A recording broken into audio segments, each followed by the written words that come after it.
agradecendo ao MAP da USP, em especial os organizadores, na pessoa aqui do Pedro Fiore Arantes. É um prazer estar na mesa com o Chico Alambert, com o Sérgio Ferro, que recebe uma justa homenagem e fico feliz de fazer parte dela, fico honrado e também dessa mesa.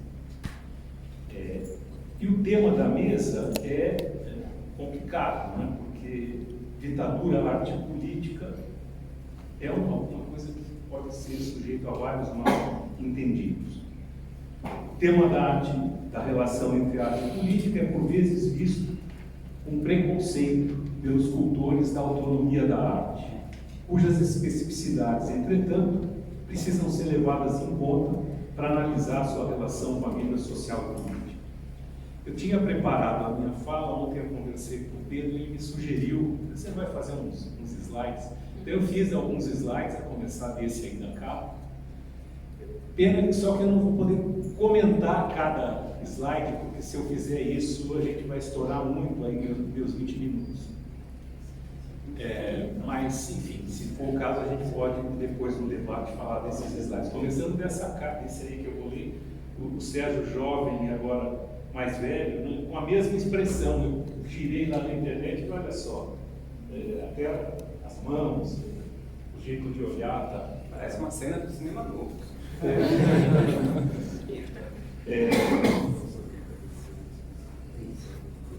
Então aqui, eu entrevistei o Sérgio Ferro quando eu o conheci na casa dele em Lyon, na França, em janeiro de 97. Passei lá uma tarde com ele, quando eu fazia uma pesquisa que redundou nesse livro, chamado Em Busca do Povo Brasileiro. Aí vocês têm a capa da edição da Record de 2000 e aquela mais recente de revista ampliada da editora Unesp de 2014. E num trecho dessa conversa com o Sérgio Ferro, ele se referiu aos artistas brasileiros engajados contra a ditadura nos anos 60, lembrando uma famosa frase do Picasso. Aí é o Sérgio Ferro que está falando lá em 97, que está escrito aí na imagem. Nosso slogan, dizia ele, era uma frasezinha do Picasso: a pintura é uma arma, ofensiva ou defensiva contra o inimigo. Aí ele continuava: sobretudo no tempo da censura, a pintura era uma arma, como toda atividade de arte naquele período. O Sérgio Ferro me falava nos anos 90 sobre a década de 60. Agora nós estamos nos anos 2020, tão distantes daquela conversa de 97, como estávamos então no começo da ditadura militar. Mas o tema da relação entre arte e política continua atual, como ele fora também no tempo de Picasso, depois da Segunda Guerra, quando o pintor espanhol aderiu ao Partido Comunista Francês e militou no Conselho da Paz Mundial, cujos congressos foram difundidos com desenhos das famosas pombinhas da paz do Picasso. Então, aí das pombinhas da paz. Insistindo no caso do Picasso, nem sempre a arte dele é interpretada como política, apesar daquela frase que o Sérgio Ferro ressaltou. Ao contrário, a tendência da crítica é minimizar especialmente a filiação do Picasso ao Partido Comunista a partir de 45. Esse é o tema de um livro da Utley chamado Picasso, da Kelvin Steers, publicado em 2000. Algo hoje pouco lembrado é que o Picasso se considerava comunista, fiel à União Soviética, e militou com afinco até a morte de Stalin. Depois ficou mais distante devido aos entreveros recorrentes desse retrato aí que eu coloquei na tela, que ele pintou do Stalin, né, que saiu na capa do Grupo Elétrico Francês, feito por encomenda do seu amigo Louis Aragon, que todo mundo sabe quem é. Esse debate foi muito cruel. Depois, se a gente quiser, daria para ficar o tempo todo só falando desse assunto. Né? Esse debate foi muito cruel porque ele foi usado na luta interna lá do Partido Comunista. Porque o camarada pintor, que era o número 1 do partido, que era considerado verdadeiramente militante comunista, Picasso também era, só que ele era tratado como combatente da paz. era o Fougeron. Aí vocês têm uma imagem do quadro do Fougeron e outro do Picasso falando aí dos dramas da época, expressando os dramas da época. Um exemplo da pintura do Picasso, afinada com o PCF, é essa do slide aí que aparece, é o Massacre na Coreia, que saiu na capa também do Revue Française em 1951, inspirado no quadro do Goya, no Fuzilamento, que vocês veem no quadro, não dá tempo da gente comentar, e nem eu sou crítico de arte, mas seria muito interessante a gente fazer isso. Essa foi a primeira pintura, de certa maneira, didática do Picasso, onde foi uma posição comunista na Guerra da Coreia. E foi uma iniciativa do Picasso, como mostra a outra naquele livro que eu falei para vocês. Talvez até para não ser eclipsado pelos mais jovens, como Fougeron, por exemplo, dentro do Partido Comunista Francês. Mas esse quadro que o Picasso imaginou que ia agradar muito, na verdade, foi muito criticado pelos comunistas, porque eles queriam ver no quadro retratada a luta heróica do povo, não a suposta submissão passiva à derrota desses que estão sendo fuzilados aí no quadro do Picasso. Fato é que depois, alguns anos depois, essa obra foi usada em outro contexto crítico dos soviéticos durante a Guerra Fria. Esse quadro da Guerra da Coreia, do fuzilamento, foi usado, por exemplo, em protestos contra a invasão da Hungria em 56 pelos soviéticos, pelos países do leste europeu. E esse uso inesperado revela que uma obra pode ser usada para fins políticos diversos, independentemente da vontade ou da consciência do autor. Ou seja, na produção de arte operam fatores externos à obra, em casos como os que eu estudei no meu último livro sobre a Guerra Fria Cultural dos anos 60 e 70, intitulado O Segredo das Senhoras Americanas, Intelectuais, Internacionalização e Financiamento na Guerra Fria Cultural, em que eu analiso, por exemplo, a ligação do Jorge Amado, do Neruda, etc., com os partidos comunistas, e, do outro lado, como os americanos apoiaram várias iniciativas.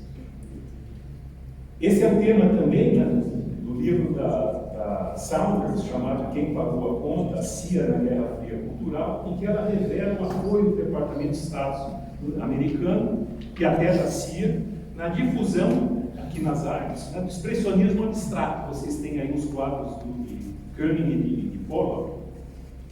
Apoiaram também o jazz da música popular, as orquestras de música clássica, ajudaram a boicotar autores e a promover outros para premiações internacionais. Enfim, a Guerra Fria e as artes tiveram uma relação muito intrincada, que sem dúvida é um uso externo à obra, que não necessariamente qualifica ou desqualifica o autor.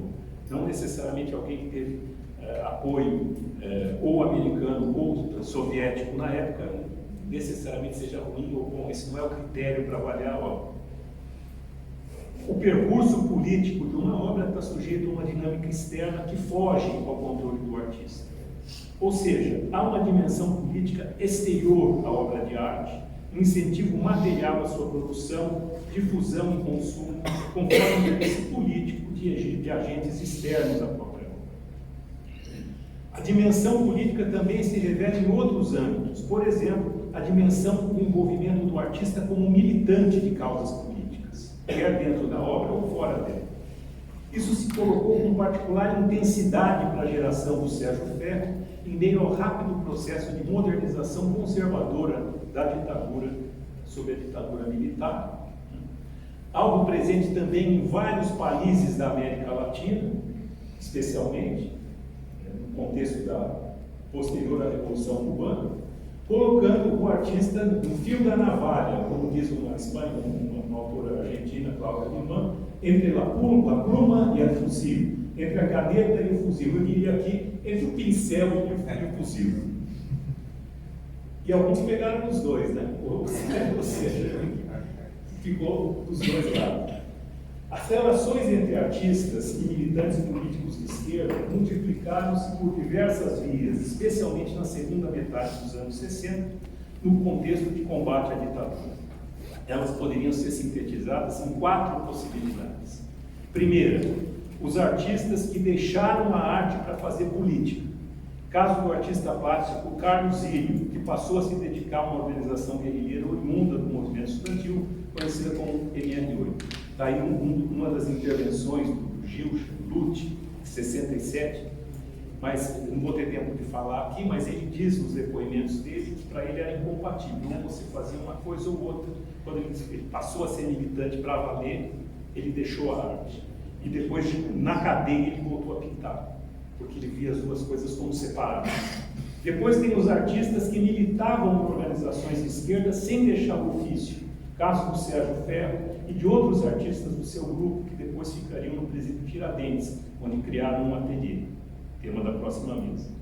Caso também de integrantes do Teatro da Arena, do Opinião, do Oficina, alguns ligados ao Partido Comunista e outros a grupos de esquerda armada, ou ainda escritores como Antônio Calado e Thiago de Mello, vinculados à guerrilha nacionalista liderada por Leonel Brizola em 66 e 67.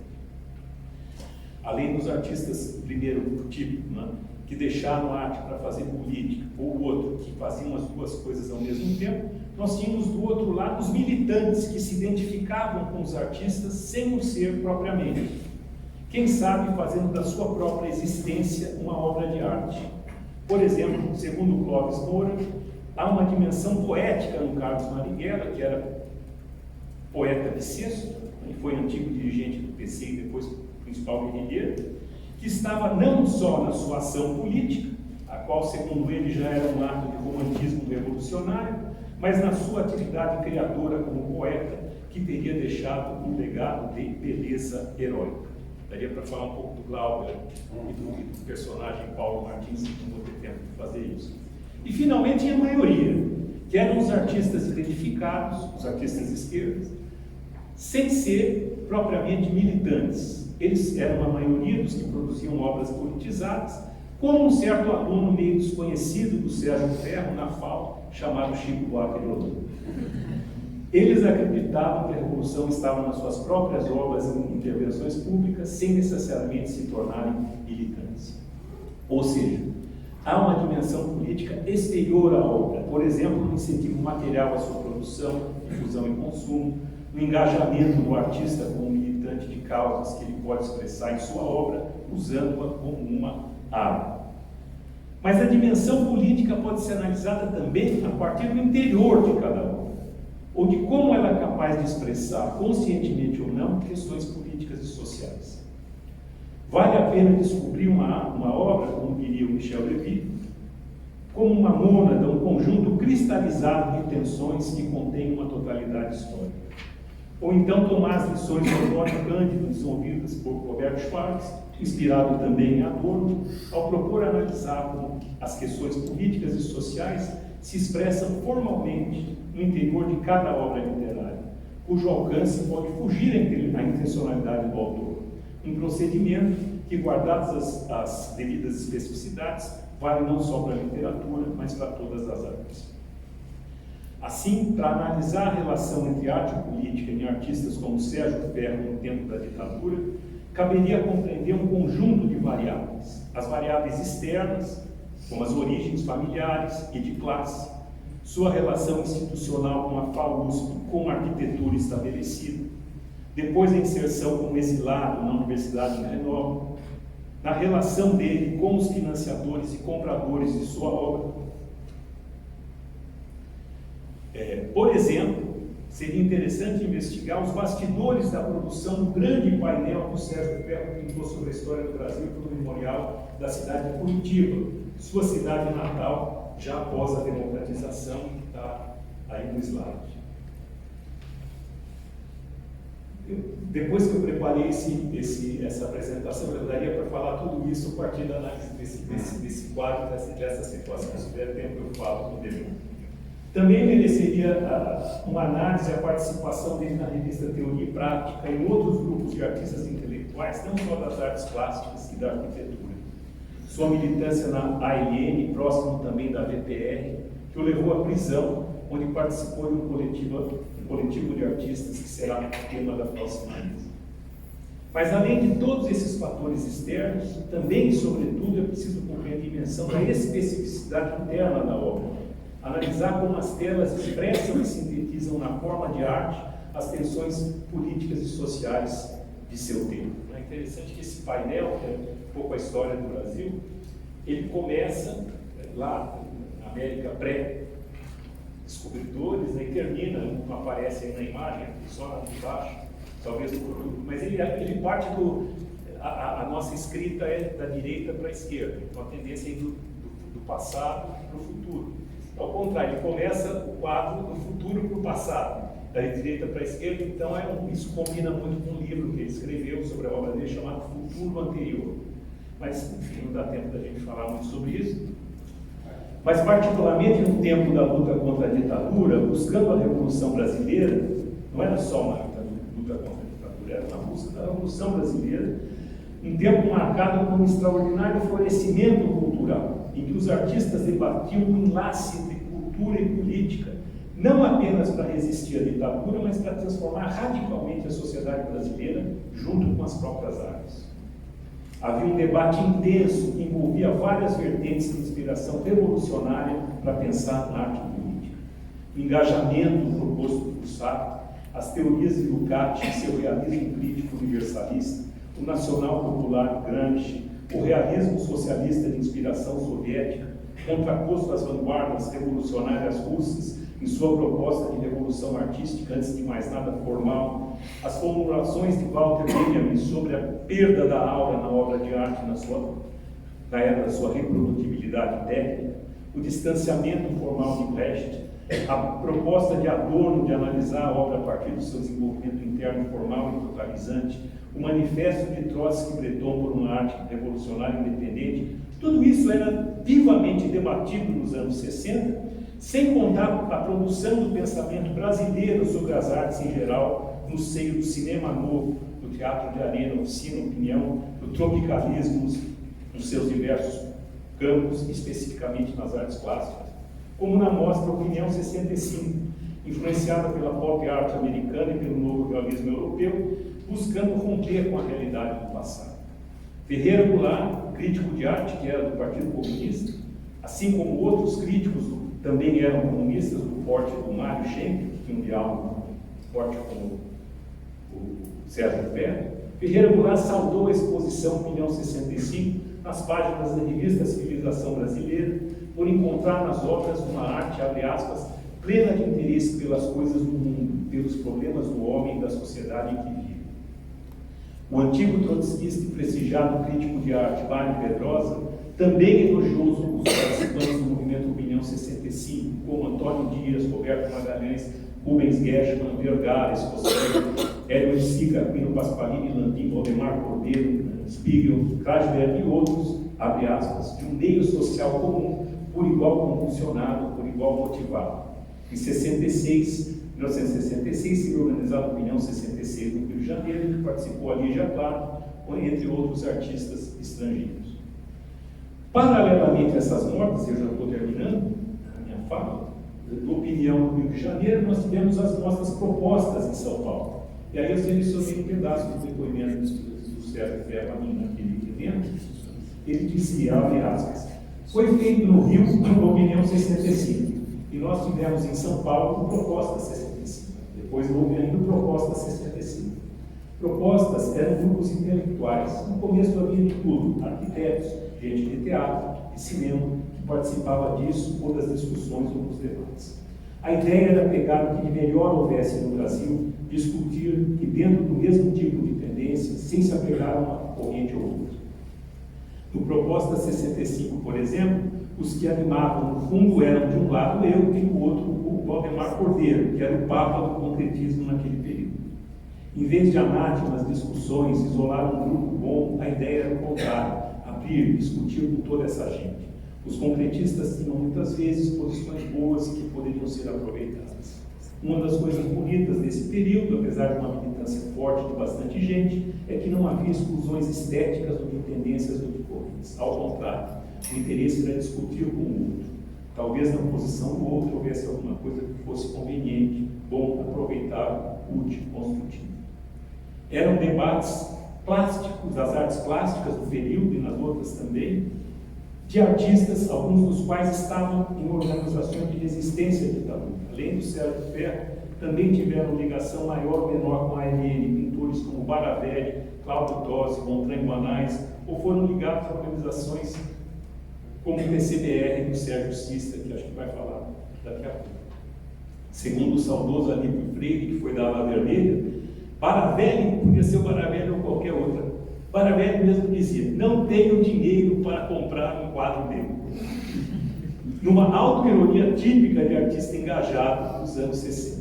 Afinal, junto com a ditadura veio o avanço da indústria cultural, que criou um lucrativo mercado e oportunidades de trabalho para os artistas, mesmo os de esquerda, alguns dos quais chegaram a ser presos, torturados, como se verá na próxima mesa, como foi o caso do Sérgio Ferro, a mesa que vai tratar do presídio Tiradentes, em São Paulo. Lá no presídio Tiradentes, em São Paulo, também esteve um personagem que é pouco conhecido. Ele se chama Arrigo Liberati. Ele passou antes pelas lá, além de ter ido para o Tiradentes e participado do ateliê que nós vamos ver daqui a pouco, ele passou antes por diversas masmorras da República Velha, depois pelos cárceres do Getúlio, lutou na Guerra Civil Espanhola, na resistência francesa durante a Segunda Guerra, e depois veio para a resistência contra a ditadura. Bom, eu aproveito faço essa brincadeira, né, e aproveito para difundir o meu romance, um folhetim histórico que tem uma bela capa que reproduz a imagem criada pelo artista de rua Rodrigo Branco, além da orelha do nosso amigo Michel Lévy, hoje ligado a uma nova utopia que é o ecossocialismo, que talvez seja o futuro, embora ainda esteja engatinhando por aí. Então, com essa brincadeira, eu termino a exposição, agradecendo novamente pela oportunidade de conversar com vocês e de homenagear o Sérgio Ferro nessa manhã e na pessoa dele, toda essa geração de luta contra a ditadura e por uma sociedade nova e socialista no Brasil. Obrigado.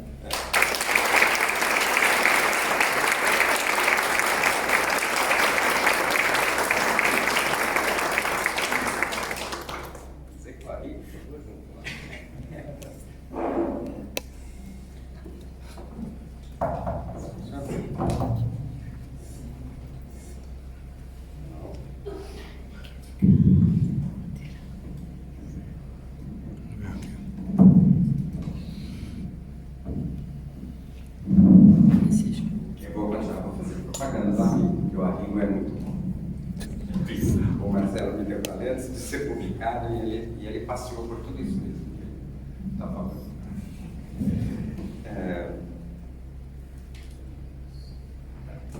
Eu tenho que começar agradecendo a honra de estar aqui. Agradecer ao Pedro, a Zé Lira não está aí, a Fábio, né, pela exposição, principalmente ao Sérgio e a Ediene, esse casal lindo. A honra de estar aqui nesse momento, falando com vocês, ouvindo Marcelo falar também de coisas que eu até nem preciso falar mais, mas que de alguma maneira eu vou retomar muitas coisas do que ele falou. Eu sou meio novato nessa história. Quando, há uns anos atrás, o Pedro Arantes e o Milton Rata me convidaram para escrever a orelha do Artes Plásticas e Trabalho Livre 2. E eu fiquei numa alegria imensa. Essa alegria virou um pano. Eu já tinha lido o livro 1, o Artes Plásticas 1, e tinha ficado impressionadíssimo com principalmente tanto o livro quanto com a introdução do Roberto Schwarzer, história impressionante, um livro que é bombástico, difícil. Eu realmente terminei a leitura do Artes Plásticas 1 tendo a certeza absoluta de que eu não sabia absolutamente nada sobre renascimento, sobre a adoção dos ateliês do processo produtivo de manufaturas, etc. É como se tivesse aprendido tudo. Achei que o 2 ia ser mais fácil, porque afinal de contas eu achava que eu sabia bastante bem, mais ou menos, o professor não tem pão, né, desse assunto de vanguarda modernista e tal. Então eu achei que ia ser mais fácil. Não foi mesmo. Mesmo me me dedicando a esse assunto. Todo ano eu fico lendo e relendo Marco Gross, Auxiliar Antes, para ver se estou indo no caminho certo e tal. Ainda assim, ou artes plásticas dos dois grupos, né, mas o que me coube lá, sobretudo dois, é desconcertante.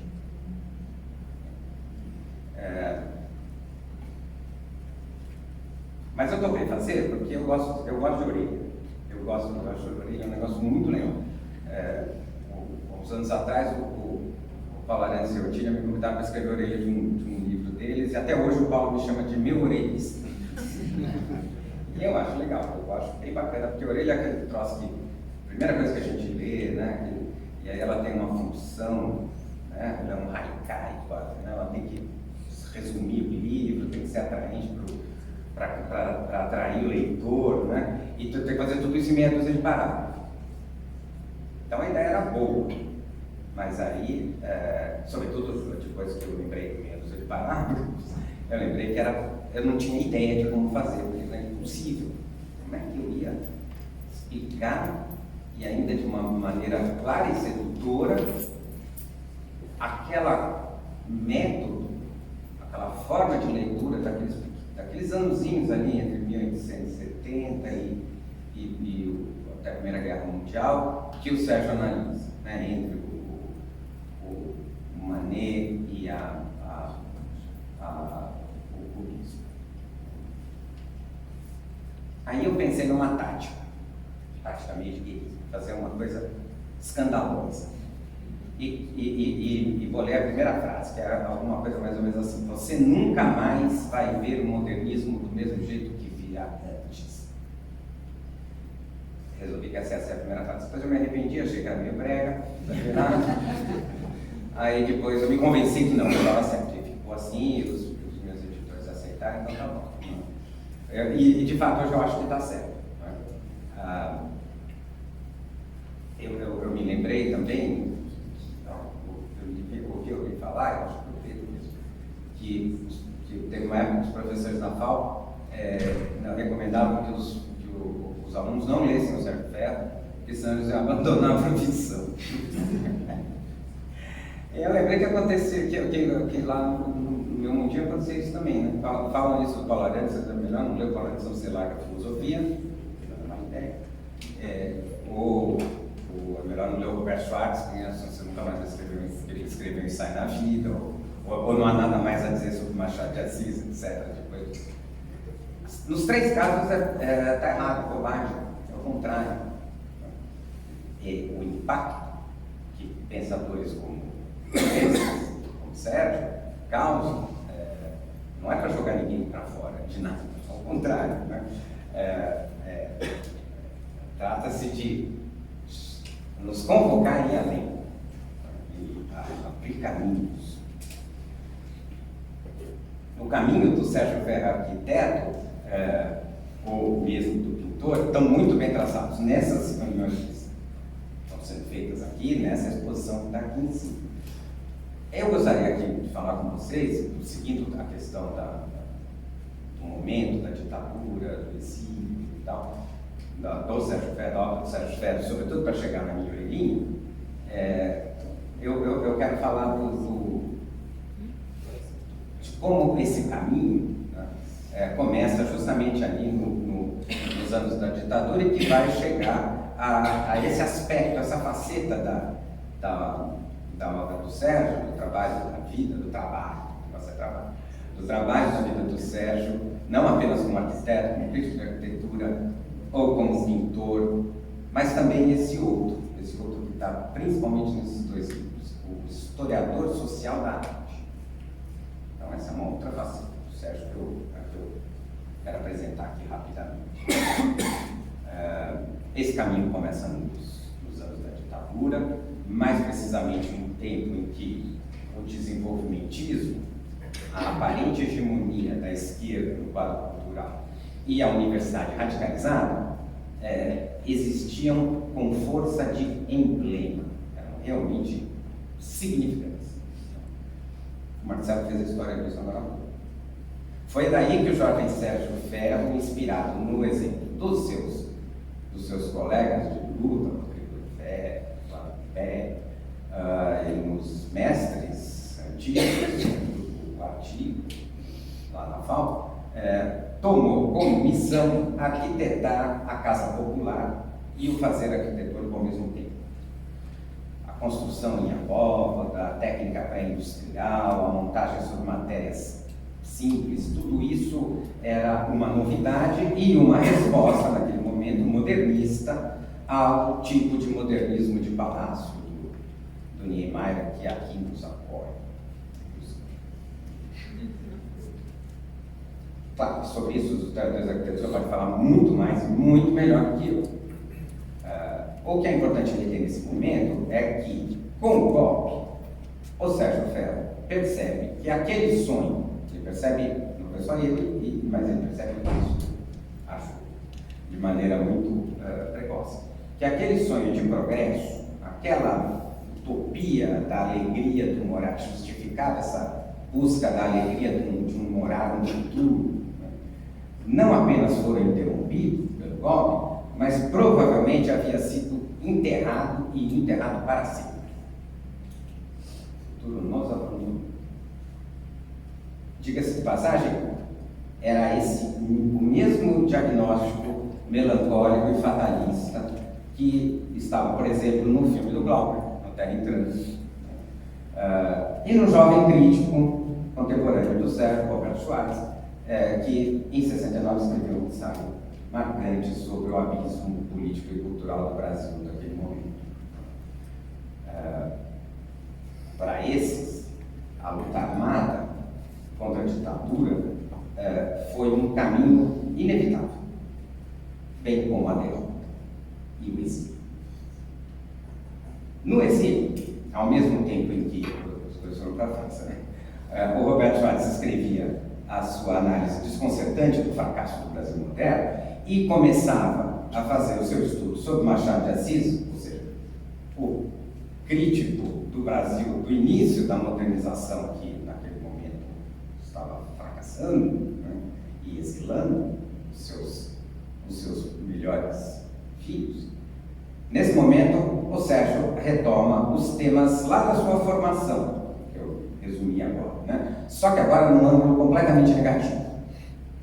Ele tira o foco da habitação, popular ou não, da estética modernista do funcionalismo e ataca a origem, o canteiro de obra e tudo que nele, ou a partir dele, toma fora.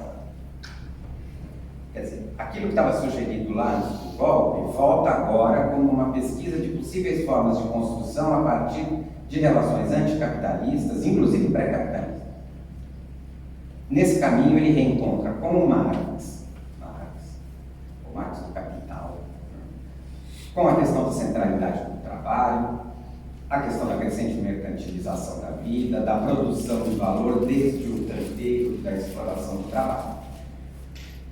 A partir de 76, sobretudo, isso está bem explicado, o Pedro tem um livro ótimo sobre isso, Arquitetura Nova, o Sérgio Ferro passa a criticar essas curvas limpas e brancas do modernismo como formas fluentes para se esconder as formas do capital que habitam as suas estruturas e que eram que interessavam para o crítico exilado. Digamos assim, depois da brutalidade dos militares no poder e da brutal vitória do capital, Sérgio Ferro resolveu botar abaixo até mesmo o brutalismo. Ou então, parodiando Walter Benjamin, ele descobriu que todo documento de arquitetura é um documento de barco. Eu paro por aqui e volto à questão do historiador social da arte. A história social da arte, disciplina, desde o seu início, nas primeiras décadas, no final do século XIX, do século XX, teve a ambição de tornar a análise e interpretação das obras de arte mais rigorosas e verificáveis, relacionando-as sobretudo com os tais contextos históricos, né?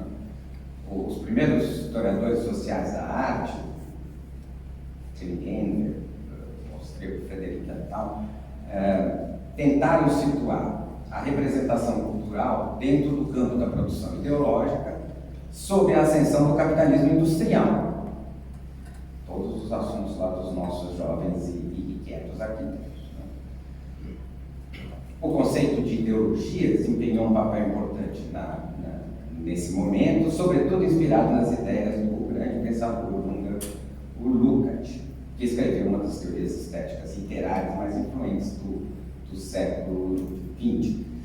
Ainda que o Lukács raramente abordasse a questão da produção visual, e quando fez, se fez de forma temerária, as suas teorias tiveram um impacto tremendo na formação dessa disciplina da história social da arte, que me refiro. Né? O conceito-chave do Lukács, bem ou mal interpretado, era a questão, o tema do reflexo. Né?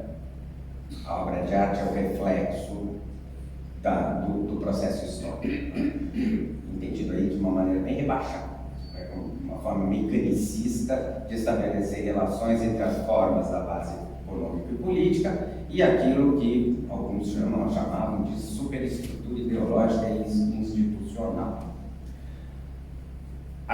Nos seus piores momentos, o marxismo vulgar via a arte desse jeito, como reflexo daquilo que era externo a ela e, nessa condição, sobredeterminante. A arte era só um exemplo. O ensino não falava nada. A arte refletia um estado qualquer da luta de classes e só assim ela poderia ser. A história social da arte nasceu no meio disso. Nos melhores momentos, mesmo ainda inspirados em Lukács e tal, historiadores marxistas como Ernst Fischer ou Arnold House, levaram a história social da arte adiante. Na história social da arte da literatura do House, que é muito conhecida, dos anos 50, ele busca desenvolver os movimentos estritamente estéticos e sociais em separado. E ao mesmo tempo em suas relações múltiplas. Né? É a busca de uma luminosa descrição da riqueza da particularidade artística dentro de um conceito que deve ser coerentemente elaborado de processo histórico. Poderia falar do Meyer Shapiro, um marxista norte-americano, que segue mais ou menos o mesmo caminho. Bom, em paralelo a esses historiadores, o Marcelo se referiu a eles agora há pouco, né? Os pensadores daquilo que depois vai se chamar a Escola de Frankfurt e a arte de vanguarda em torno deles, desde o Brecht até o Walter Benjamin, as suas teorias sobre o surrealismo, e depois o Adorno, etc., até os historiadores contemporâneos, T.J. Clarke, por exemplo, que é provavelmente o mais importante historiador social da arte do século XXI. A partir daí a arte deixou de ser resumida, e a sua história, a arte e a sua história, deixou de ser resumida a mera questão de uma projeção ideológica, ou seja, como um reflexo impotente das estruturas de classe, né? Ou, como os formalistas diziam, como uma ação autônoma ideal que se move isolada do mundo, sozinha dentro da sua própria esfera, etc., e passou a ser entendida a partir da obra desses intelectuais, todos marxistas também, como uma espécie de forma decantada da história do capital em movimento, dotada, porém, tanto de ideologia quanto de contra-ideologia. O conceito marxista central deixou de ser luta de classes, reflexo, etc., para se apoiar agora em conceitos muito mais complexos, muito mais ricos, que vêm do próprio Marx, como mercadoria, como fetiche. Perdoem a chateação professoral, mas tudo isso era para chegar no Artes Plásticas e Trabalho Livre 2. Por quê? Tanto no 1 quanto no 2, o Sérgio retoma, entra dentro desse debate, dessa historinha que eu resumi, né? E, no meu modo, reconstrói o método dele, um método marxista, que se delineou desde o desenho e o canteiro, desde o momento da crítica da arquitetura, até os trabalhos sobre o trabalho livre sobre a arquitetura, né?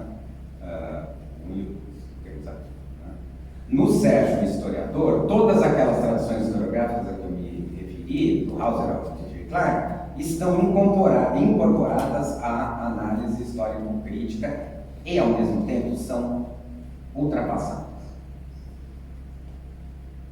A luta de classes, o ângulo do trabalho, o trabalho da forma mercadoria, a dinâmica interna da autonomia relativa da obra de arte, tudo isso é repensado à luz das descobertas do crítico, da alienação do trabalho na forma do desenho, do projeto e do lugar social do canteiro.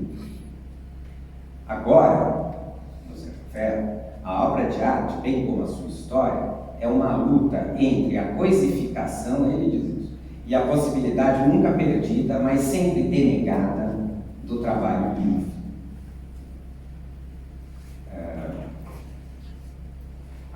Todo mundo cita uma frase do Mário Pedrosa como se fosse um nichinho, assim, um clichê. Né? A arte é o exercício experimental da liberdade. Virou um clichê, serve para toda coisa e é completamente incompreendida. Ela só pode ser entendida de verdade à luz disso que eu estou dizendo que o Sérgio faz. Aí a gente entende o que é exercício, trabalho, né? O que é experimental e o que é liberdade, que não é a liberdade do liberalismo, é a utopia do trabalho livre, que está lá, né? Que a gente exercita. Né? Então, nesse trabalho, aquelas velhas questões do reflexo, da ideologia, da luta da autonomia em direção à abstração, da separação entre forma e conteúdo, se tornam absolutamente irrelevantes. Quer dizer, nem Lukács, nem Greenberg. Como disse o Pedro Arantes, o Sérgio Ferro faz, nos seus 2 livros de História da Arte, uma história social da arte, contada do canteiro, do ateliê, agora, né, do artista, do ângulo do trabalho. O quadro é feito no quadro. Seu processo produtivo dispensa o projeto. O quadro é o registro do fazer. Essa é uma frase do Sérgio Ferro sobre o Manet, mas serve perfeitamente para o seu próprio método de estudo, de análise como historiador. Esse registro do fazer é o princípio de análise do crítico pintor, sua missão como historiador, sua vingança contra todos os golpes. O lema do Sérgio Ferro é o mesmo lema, alguém já disse, eu estou copiando, Sérgio, é o mesmo lema dos canudos revolucionários da Comuna de Lyon: viver trabalhando ou morrer combatendo. É isso.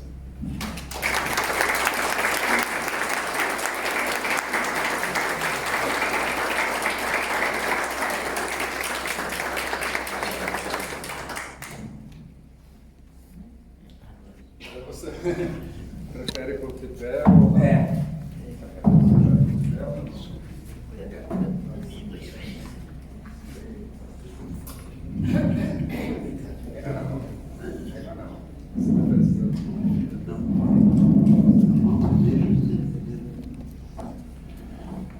Bom dia.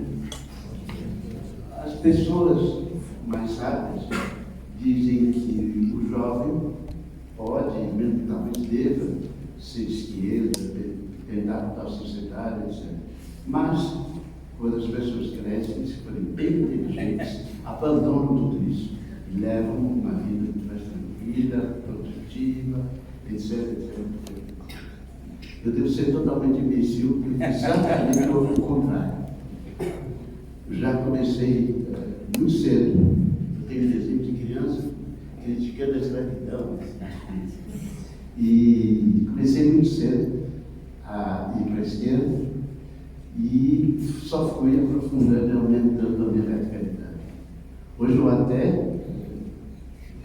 no meu último artigo, que é a respeito dos capítulos que eu sempre recomendo aos estudantes de arquitetura sobre a colaboração civil do Faculté e a indústria, e em seguida o terceiro capítulo sobre a queda tendencial da taxa de lucros, sempre recomendei, desde muito cedo, que todos os arquitetos deveriam ler pelo menos esses 4 capítulos do Capital. São essenciais para entender o que é arquitetura.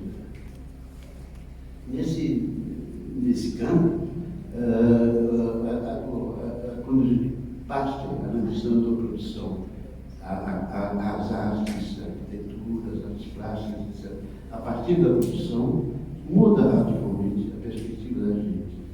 Meus livros traduzidos em inglês chama Architecture from Below, arquiteturas vista de baixo. E isso foi sempre a minha intenção da arquitetura. Mas, com o tempo, eu estiquei essa mesma coisa para as artes plásticas. Eu, desde criança, eu nasci, eu acho, com lápis na mão, para eu ter começado a desenhar. Mas eu sempre quis ser artista, pintor, etc., achando que ali havia um campo maravilhoso de expressão, de beleza, de pureza, de espiritualidade, etc. E com o tempo eu comecei a ver que talvez as artes plásticas se comunicassem com as outras artes plásticas de uma maneira muito especial, muito curiosa. No artes plásticas de trabalho livre número 1, eu chego a uma conclusão assim, um pouco retórica. A arte é a manifestação do trabalho, a definição do resto, do trabalho, da alegria do homem no trabalho. Então, apertando ainda mais essa frase, a gente pode dizer: arte é trabalho livre. O trabalho que não é livre é difícil, o trabalho que não é livre coincida com uma alegria. É o contrário, é um trabalho medonho, esmagado, diluído. E sempre valorizei, mesmo na minha crítica posterior, já de um barulhinho, sempre considerei as artes plásticas uma espécie de contraponto da sua sociedade. Na medida mesmo que o trabalho social ia se aprofundando, ia cada vez mergulhando no inferno, as artes plásticas se salvavam e reclamavam e apontavam e defendiam o trabalho livre. O que em parte é verdade, não desdigo isso, mas essa defesa da liberdade do trabalho feito pelas artes plásticas é de uma liberdade compositiva, de uma liberdade que é apresentada, exercida em posição ao não liberdade. Talvez seja sempre assim. Para o Lukács, por exemplo, a liberdade sempre é positiva. Pode ser. Mas, com essa posição positiva, a pintura não pode evitar de cair na contradição com ela mesma. Você diz que é difícil ler meus livros. Talvez seja porque eu escrevo muito mal, mas sempre segui certos esquemas do Hegel, retomados pelo Marx. A diferença se transforma em oposição e a oposição em contradição. São os três. O Marx usa isso todo o tempo no Capital, nos livros dele, só que não explicita, não diz isso claramente, que ele está aqui, assentado e partindo do Hegel, invertendo, pondo o Hegel de cabeça para cima, como ele disse. E dentro das artes plásticas, começa a procurar e a ver que há umas coisas muito esquisitas. Por exemplo, para pegar exemplos bem conhecidos, a pintura da francesa. A gente vê aqueles príncipes, aqueles senhores, aqueles profetas, personagens, uma atitude nova, elegante, poses respeitosas, etc. Quando a gente vai examinar a história no mesmo período, é um dos períodos mais horrorosos da história, mais negros da história. Vocês lembram que as famosas descobertas são, na verdade, uma expansão da Europa que vai escravizar, vai mutilar, vai destruir por um genocídio gigantesco grande parte da humanidade. São esses mesmos senhores responsáveis por essas invasões que posam de bonitinhos nos seus palácios, tranquilos, cheios de passarinhos, etc. Uma coisa não está funcionando aí. Aquela beleza toda que apresenta, linda, eu adoro aquilo tudo, plasticamente, esconde, mente e encobre aquela sociedade extremamente violenta. Eu não leio só Hegel, né? Eu gosto muito muito de jornais escritos pelas próprias pessoas. E construiu toda uma bibliografia que eu não cito, que fica bem academicamente, sobre jornais de gangsters, de bandidos, de piratas, de pintores, de outras pessoas que não estão escrevendo para enfeitar, mas escrevendo para descrever aquilo que eles vivem. Nesse caso, por exemplo, Caravaggio não é nenhuma figura excepcional. Caravaggio matou uma pessoa, seguramente talvez mais, era uma espécie de bandido, de personagem bastante ludicroso. Mas a gente apresenta o Caravaggio como quase uma exceção. Ora, ele é quase que um puro diante dos outros, diante dos Medici, por exemplo, diante de todos os outros, que transformaram o mundo naquela época num horror. A gente esquece que o capitalismo começa na arquitetura bastante cedo, no passagem do século XIV ao XV, e, em geral, no mundo todo, na segunda metade do século XVI. Ali se instaura o assalariamento geral da população trabalhadora, isso é, o roubo institucionalizado, posto em termos claros e precisos. O assalariamento significa comprar a força do trabalho do outro, a vontade do outro, a decisão do outro, e se sobrepor, roubar totalmente toda e qualquer sombra de liberdade, etc. Eu tenho que parar de te falar, eu tive muito fácil e a minha situação fica muito difícil. A Renascença não é uma renascença, é um mergulho na podridão, um mergulho na escuridão. Eles dizem, os textos da Renascença, nós superamos a era das trevas. Superaram para escurecer ainda mais o mundo. É um roubo. Isso vai adiante. A gente poderia falar do Barroco e aquela elegia, elogio completamente indecente dos novos reis, dos novos senhores da sociedade, etc. Podíamos continuar nessa definição. Mas acho que sempre as artes plásticas, apesar disso, sempre mantiveram uma posição contraditória. Os príncipes eram os reis, os seus mecenas, e comentavam, faziam o mesmo. Eles tinham, de uma certa maneira, se acomodar essa situação. Mas sempre conseguiram botar alguma malcriação lá dentro. E fica esse jogo entre a submissão e a insubordinação. A pintura não pode ser entendida sem esses dois momentos. Não pode nem ser hiper-elogiado, não pode nem ser totalmente condenado. As artes têm essa função que se transformou hoje em função marginal de representar o último recanto do trabalho livre no mundo. O único momento, a única parcela do mundo em que há algum vestígio, uma lembrança, uma memória da liberdade. Eu sou muito grande para mim quando diz que esses momentos se comunicam com outros momentos semelhantes através do tempo e eles se iluminam recíprocamente, etc.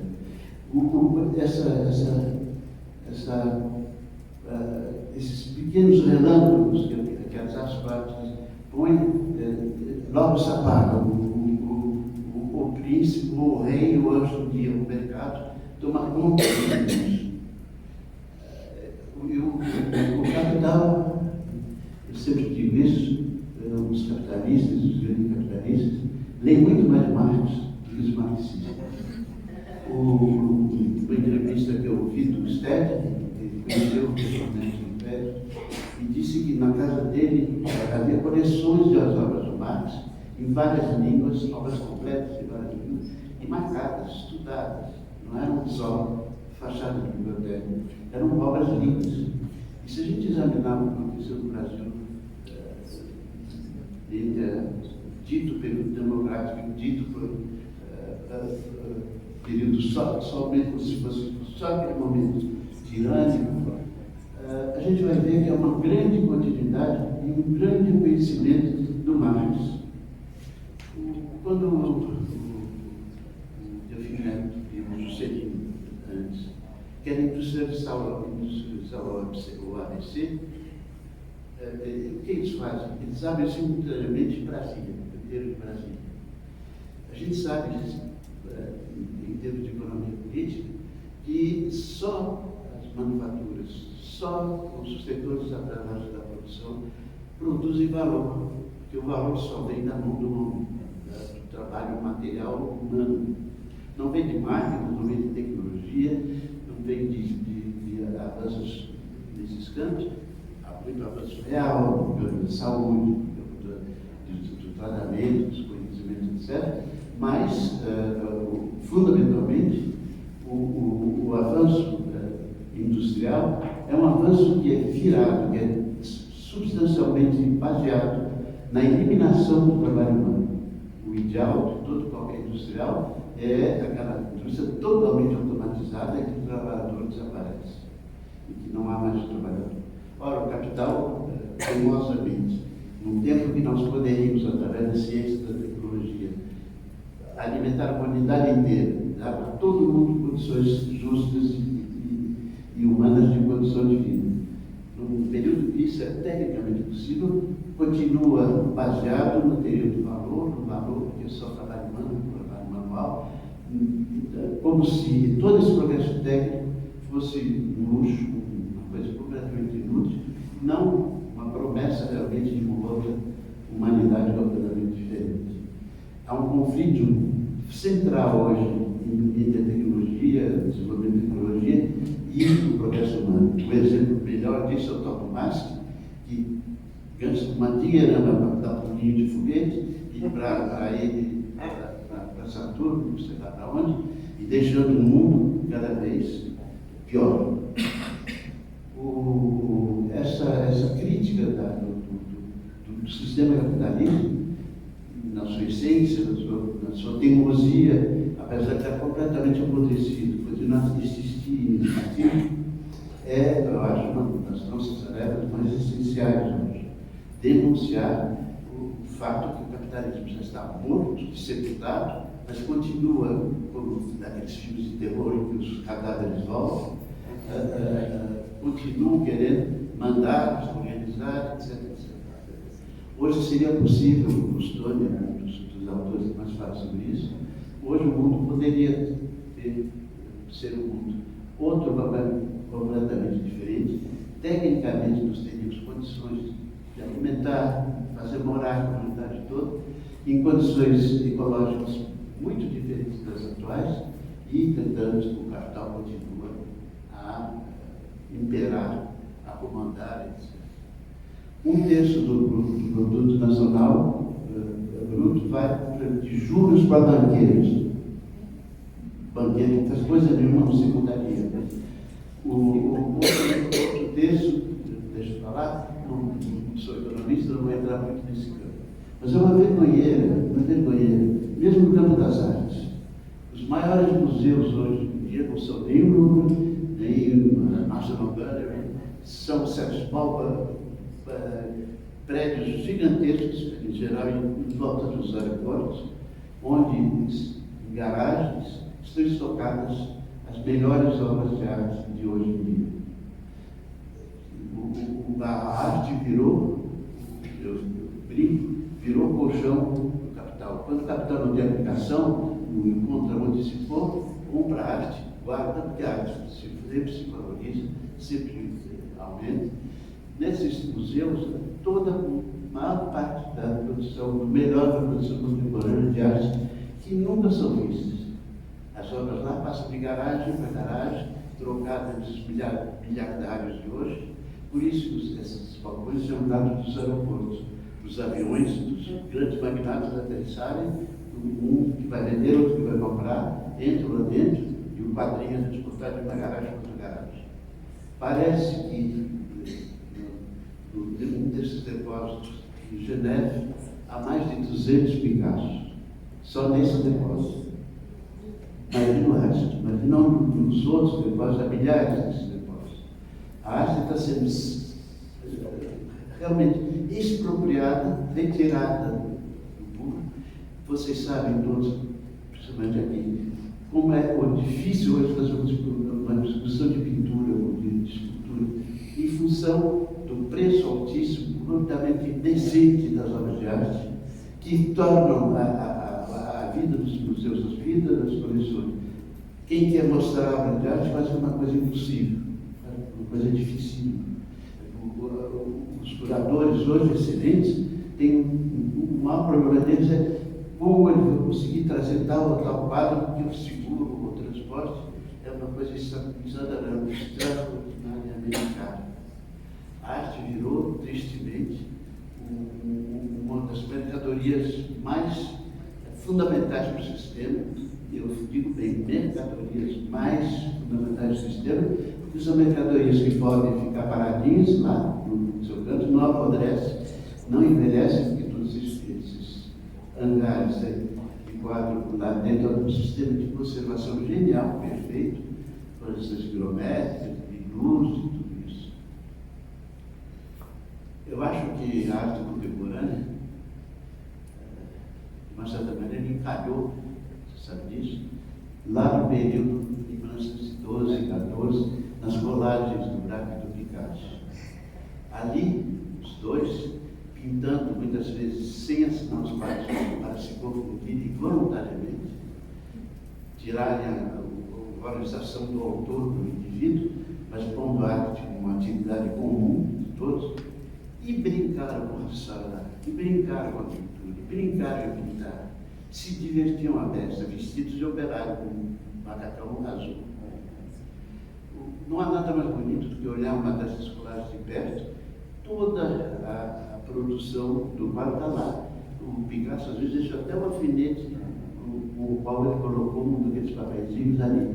E embaixo, sobretudo nos quadros do Braque, a gente vê ele traçando linhas assim, onde ele ia cortar o tal quadradinho, tal triângulo. Os quadros em si não querem dizer absolutamente nada, a não ser como é bom ser livre e trabalhar livremente. Eu acho que ali, o que sucede à guerra, que vem depois da guerra, já é uma traição, esse ato de liberdade absoluta, radical, corporificada nas colagens do Braque e do Picasso. Infelizmente, eu acho que a partir daí, salvo talvez o intervalo maravilhoso do fim dos anos 50 e começo dos anos 60, termina tristemente no maio de 68 na França. Fora esse período, que foi uma espécie de abáfalo, de grito, de liberdade dentro do mundo já completamente perdido. Fora esse período, a arte só tem caído e, inevitavelmente, no campo da mercadoria. Há pintores excelentes hoje em dia, maravilhosos. Esse, por exemplo, o De Kooning, né? O Tapies e outros que existem, mas eles são engolidos no meio desse mercado, no meio dessa coisa. Contam que o pinta quadrados,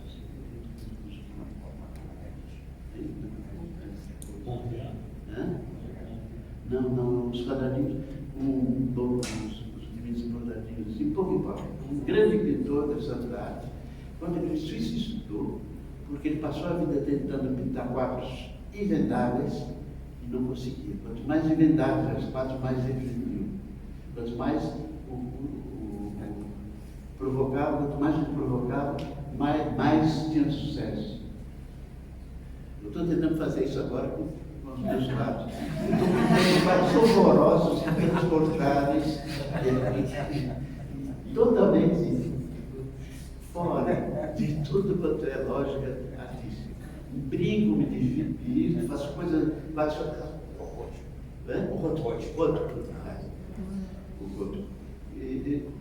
De propósito, para minha família é uma merda, todo mundo não ganha dinheiro nenhum.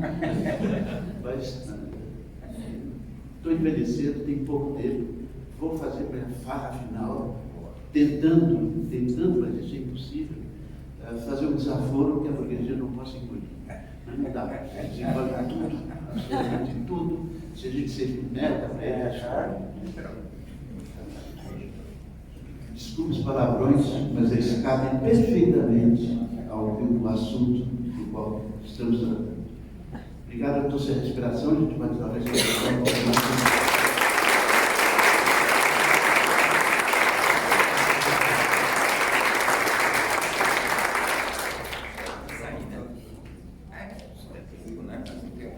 Então, a gente tem mais uns 10 minutos, dá para uma rodada de 2, 3 perguntas, se quiser aproveitar. Senão a gente faz o intervalinho para a próxima sessão. Oi, gente. Queria agradecer primeiro vocês. De verdade, muito bom estar vivenciando isso, escutando o Sérgio também. Eu queria fazer uma pergunta direcionada a você, Sérgio. Como você vê a arte marginal, a arte de rua aqui em São Paulo, as pichações, o grafite em si, porque ao mesmo tempo hoje em dia ele está sendo mercantilizado e ao mesmo tempo ele continua sendo de guerrilha, de rua e de protesto. E eu queria ouvir um pouco você sobre o que você acha, o que você sente, o que você vê sobre essa questão da arte de rua. Eu gosto muito da arte de rua e sobretudo do Benjamin, que faz arte de rua que o Padre Celso destruiu, Banksy e outros, maravilha. Mas eu acho que vocês não escaparão da contradição a qual eu me refiro. Há muitos artistas que nasceram na rua, ficaram na rua, criaram na rua e que depois viraram estrelas, etc. Basta ver o caso do Basquiat, uma vergonha.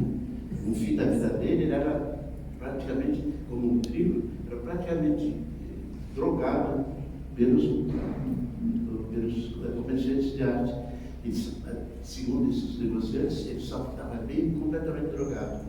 Foi o caso do Rodrigo, no começo do século, que tinha problema de alcoolismo, e os próprios galeristas dele davam para ele escondido bebida, para ficar realmente louco, perdido. O mercado de arte é um mercado sórdido.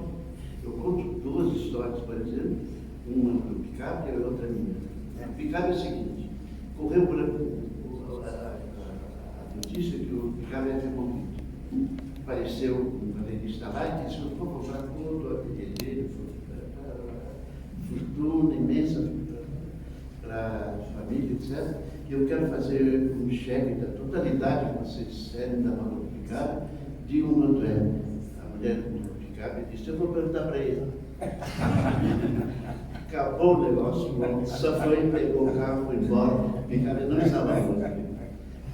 E eu conto uma minha, vou dar nomes para vocês poderem, se quiserem verificar, evidentemente não vou dizer que isso é verdade. Fiz uma exposição da Regina Boni, na Galeria de São Paulo, da Regina Boni. E um dia entrou a mãe do Maluf. E ela postou, etc. Disse que era aquele quarto, aquele quarto, aquele quarto, aquele quarto. Depois continuou lá, conversando, no chazinho, etc. No fim, ela foi pagar. E perguntou por isso para a Regina Boni. E a Regina disse: e tanto? Ele disse: não quero. É muito barato. Ela podia ter pago 15 vezes o quadro, ele iria adorar. Não queria, era muito barato, todo mundo podia ter aqui. São duas histórias bem sintomáticas, uma de um sério, outra de torcida de periferia. Barato, muito barato. E hoje em dia é assim. Agora não vou dar nome, mas vou contar uma história para vocês. Uma neta de um grande companheiro meu, comunistão, fez belas artes. E tinha um grupo de amigos que pintavam mais ou menos a mesma coisa. São mesmo das aulas, do ensino, etc. Um dia ela fez uma exposição na galeria secundária, recebeu um telefonema de alguém que disse: eu tenho um cliente que gosta muito de pintura, etc., quer visitar a exposição, mas ele só gosta de visitar a exposição porque ele está sozinho. Dá para você fechar meia hora, uma hora a galeria para ele vir, a galeria obviamente de 5, fecharam a galeria, chegou o senhor, entrou, etc. E no fim, mesma história, complementar da exposição, complementar da exposição. Depois foi embora. Esse sujeito se chama Pinault, né? Um dos homens mais ricos da França e um dos senhores do mundo das artes hoje, junto com o Arnaud, que é um outro ligado francês. Esses dois personagens, por exemplo, compraram o mundo da arte totalmente. Eles têm casas de venda, eles têm galerias, eles têm revistas, eles têm casas de edição, eles têm várias galerias em Lisboa e, sobretudo, dispõem de muitos críticos de arte. Eles assalariam muitos críticos, cuja função é ficar o dia inteiro divulgando a exposição, tratando da carreira. Esses caras não vão encontrar. Esses caras nem a mim, meu filho. Essa moça hoje é uma das pinturas mais caras do mundo, mais apreciadas pelos grandes galeristas, etc. Os amigos dela, que pintam mais ou menos como ela pintava, que não foram sorteados pelo Picasso do Pinault do Arnaud, não têm a mesma, não tiveram a mesma sorte e continuam pintorzinhos, etc. São iguais, mas não foram escolhidos. Há outras histórias assim, só para terminar. Há anos atrás, uns 4, 5 anos atrás, houve duas vendas públicas em casas de leilão de obras de arte. E na primeira, se não me engano, minha memória é péssima, foi vendida uma peça do Jeff Koons por $16 milhões. Sabe, no árvore de Natal a gente põe uma pecinha lá em cima da árvore de Natal. Era aquela pecinha grande, muito bem feita, etc. No dia seguinte, na outra casa de venda, uma do o mesmo Jeff Koons vende um coração horroroso, também de árvore de Natal, por $25 milhões. Nesses 2 dias, a cota do Jeff Koons fez foi lá para cima. 2 vezes com esse preço, um dia depois do outro, etc. É realmente milagroso. Depois foram examinar os jornalistas quem tinha comprado. Os dois foram comprados por 2 pessoas simultaneamente, os mesmos. Um era o Pinault e o outro era o Bourgeois, maior galerista de hoje.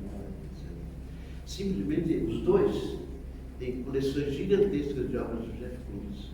Aquela compra, aquela sorteio, aquela coisa totalmente honesta, bate martelinho, etc., era na verdade uma enorme vigarista para aumentar a cota do Jeff Koons, porque os dois têm coleções enormes de trabalho do Jeff Koons, e os dois, com essa compra, com esse gasto assim, multiplicaram a fortuna várias vezes que eles possuem.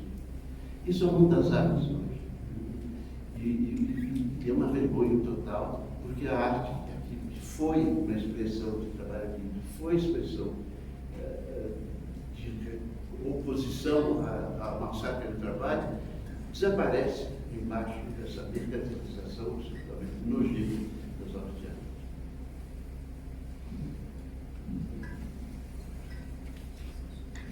Última questão, e aí a gente depois faz um intervalo nessa próxima vez.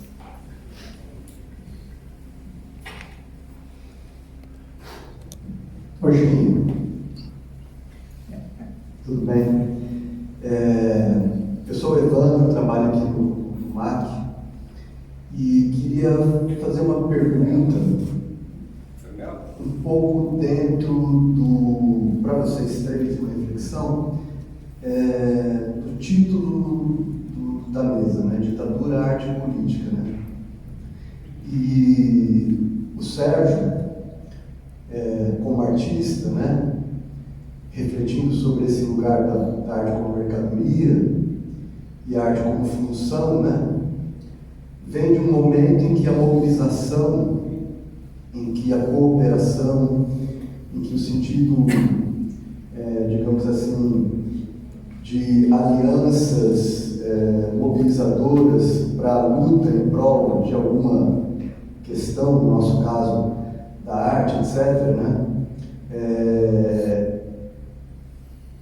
Se fazia de uma forma mais natural, me parece, né? Havia um espírito colaborativo, né? A impressão que a gente tem, mais evidente, né? A colaboração estava em primeira instância, né? E isso fundamentalmente se dava porque a arte precisava ter uma função além da mercadoria. No caso, a função era uma função de se opor a um sistema autoritário, ditatorial, e promover a imaginação para transitar e desconstruir esse processo, né? Trazendo isso para o que a gente está vivendo hoje, né? E aí pegando um pouco do que você está falando, Sérgio, né? Assim, invariavelmente, por exemplo,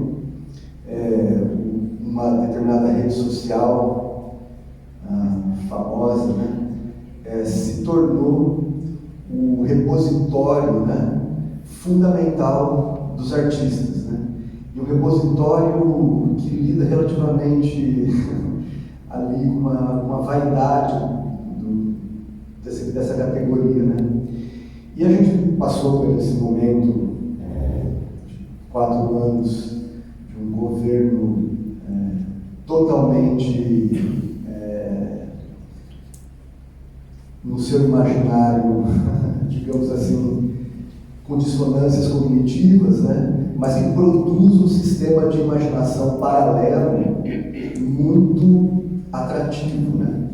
E de outro lado, a categoria ou a classe, etc., dos artistas de um modo geral, me parece, e as instituições também, estão cada vez mais não cooperativos, né? É muito difícil, hoje em dia, agrupar um grupo de artistas e produzir um movimento, produzir alguma coisa, sem que haja um interesse imediato à frente, né? Qual seja ganhar dinheiro, porque não está fácil e é legítimo, né? Mas qualquer outra relação, por exemplo, que demande um nome de uma instituição, né?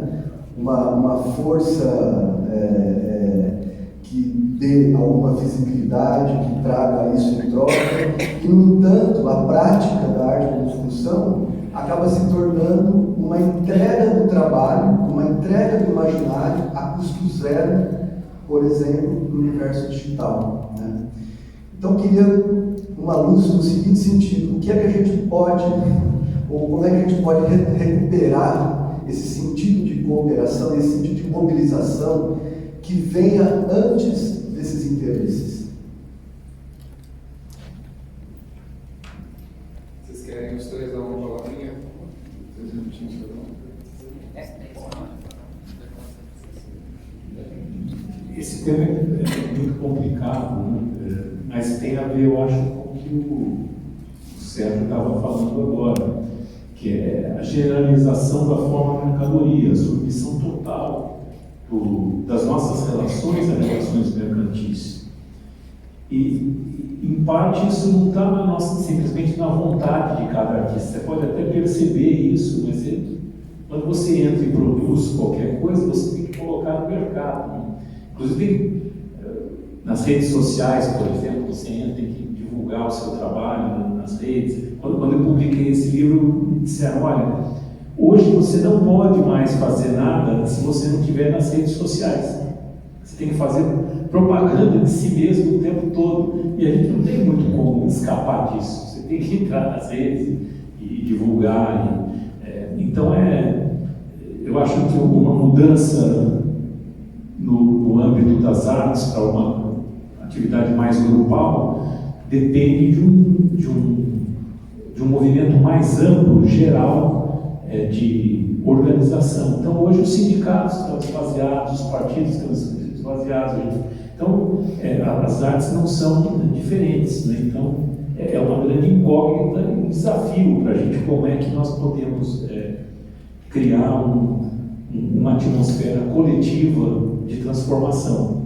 Que o que tudo nos leva é cada um por si, né? Você vai lá e se vira. Quem sabe você vai ser o escolhido pelo magnata investidor e seu livro vai bombar, o seu quadro vai bombar. Então, isso é muito interessante. Eu sou sociólogo, né, a gente vê como é que os artistas se comportam, se relacionam e disputam esse mercado. Mas um pouco é isso, né? Você falar em socialismo hoje é uma coisa assim tão... As pessoas... Você vai falar em socialismo, tem que salvar o meu, né? Enfim, não vou falar mais, mas é uma situação que não sei qual é a solução, mas acho que passa por esse coletivo. Como nós vamos chegar, não sei. Inclusive a própria destruição da natureza. Né? Todo mundo sabe que está tudo sendo destruído, mas como é que você rompe com isso? Bom, é isso.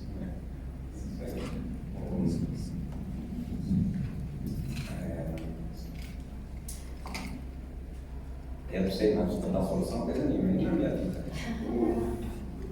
Mas isso é complicado. O Evandro trouxe uma questão interessante, né? Nesse mundo, como o Sérgio está falando aqui, né, da mercantilização completa da arte, da sua transformação em capital abstrato, né, em reservas, não existe mais o padrão ouro, mas existe o padrão arte guardado lá embaixo. Né? E ao mesmo tempo, os grandes dominadores, os magnatas, agora não é uma questão abstrata, né? O governo dos Estados Unidos, eles estavam os 4 centavos na posse, não é abstrato, é real, né? Recebem os lucros dessa mercadoria nesse estado a custo zero. De fato, é uma questão incrível essa que você trouxe. Pode discutir a questão contemporânea. Mas como tudo pode piorar, eu pioro um pouquinho. Falando do negócio. De quem circula um pouco nesse nível. Hoje no colecionismo dos encastos e na disputa também entre eles, o objeto do momento não é o Jeff Koons nem o Bansky, é arte indígena.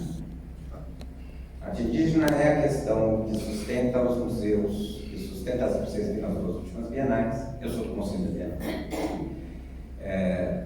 Que tem passado pelo MASP, pela Bienal de Veneza, pela Bienal de Arquitetura de Veneza, que o Brasil ganhou o prêmio. Nossa tradição indígena de construção, de solo e tal. Esse é o objeto de disputa hoje, central.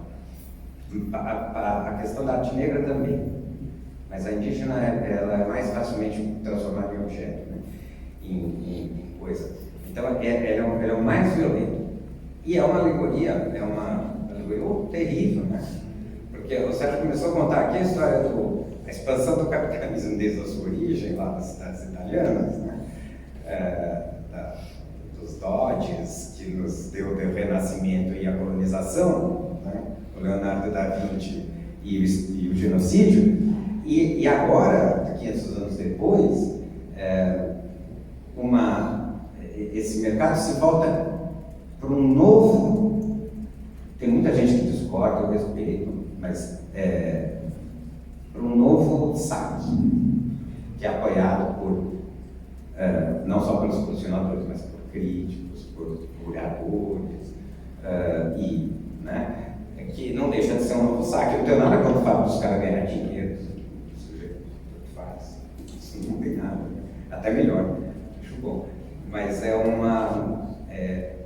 tem uma nova exploração do super máximo explorado, que é apresentado como excluído e novamente exotizado, e tudo isso se torna preço. Marx dizia que a arte era um troço estranho porque ela tinha preço, mas não tinha valor, não tinha dizer valor, né?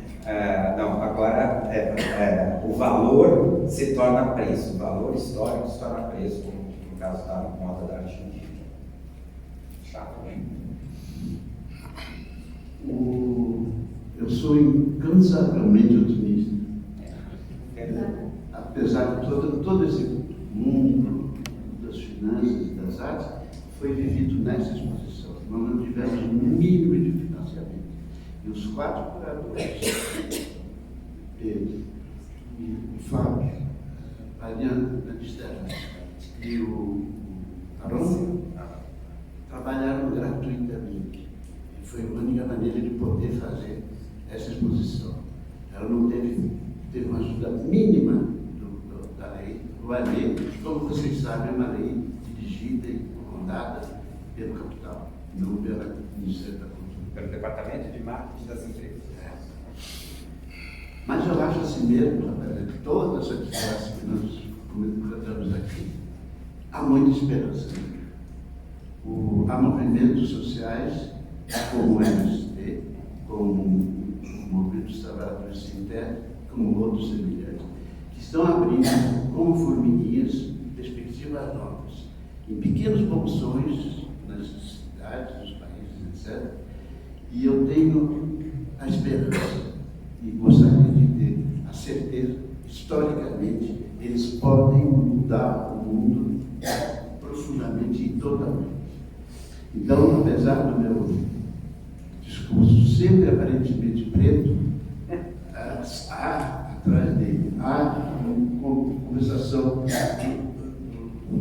dessa negrura que eu descrevo, a esperança de uma outra sociedade que já está aqui nascendo, não é uma promessa, é uma realidade que está nascendo com muita dificuldade, mas está nascendo e é uma maravilha. Eles podem mudar a nossa sociedade. Obrigado.